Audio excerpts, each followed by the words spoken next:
قرآن مجید میں اس لیے اللہ ذو الجلال نے فرمایا خذ من اموالہم صدقۃ تطہرہم وتزکیہم بہا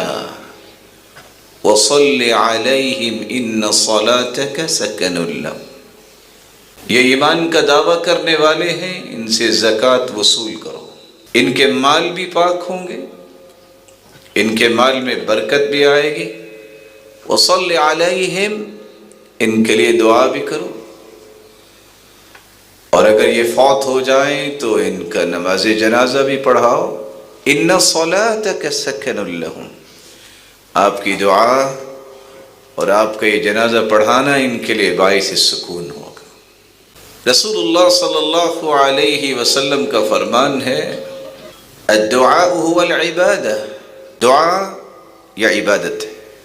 یہ واحد بے مثال عبادت ہے کہ جس کا کوئی بھی وقت مقرر نہیں ہے، اس کے علاوہ جملہ عبادات اس کے لیے اوقات مقرر ہیں، دعا کسی وقت بھی کی جا سکتی، بلکہ رسول اللہ صلی اللہ علیہ وسلم نے فرمایا لیس شیء اکرم علی اللہ من الدعاء،